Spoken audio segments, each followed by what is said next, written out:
Josh Anderson appears poised for breakout season. Hello fans, it's a pleasure to have you here. Before we continue with this news that will make you very hopeful, don't forget to subscribe to the channel and like our video to strengthen the channel and help us grow. It's early on in Montreal Canadiens camp.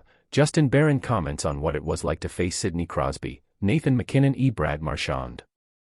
It's after Barron extols the value of practicing daily against three of the world's best players that I ask him about other sessions he participated in before taking his first strides at this camp.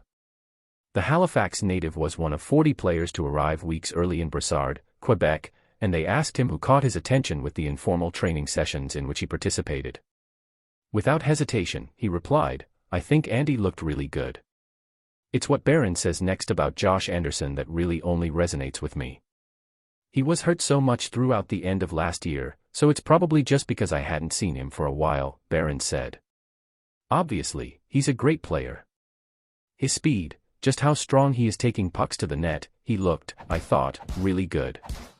Watching Anderson rush past New Jersey Devils defenders and fearlessly cut to the net in Monday's game made it easy to forget he finished last season in a boot, nursing a high ankle sprain that left him wheeling around the Bell Center on a scooter.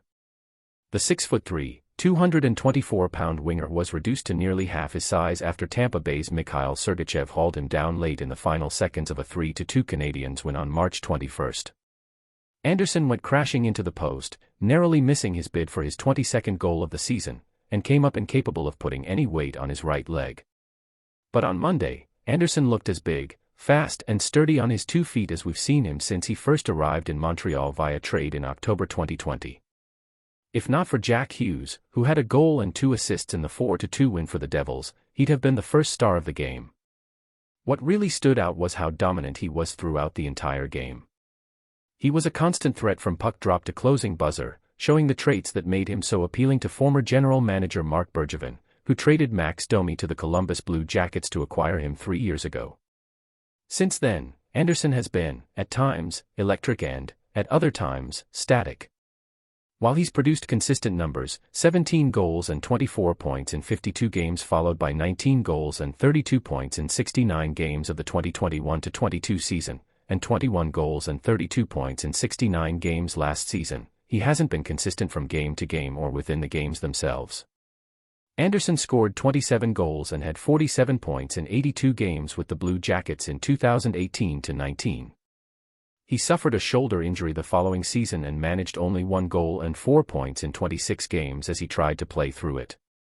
And the player we've seen in Montreal since has been somewhere in the middle of that peak and valley. What we're seeing from Anderson, as he's building good chemistry with speedy newcomer Alex Newhook, is a player poised for a breakout season. And now, Montreal Canadiens supporter, I want to hear from you. Do you believe that this season Josh Anderson will be able to maintain consistency in games? Put your opinion in the comments. I don't know if you're aware, but your opinion is very important to us. I'll be back with more urgent news at any moment.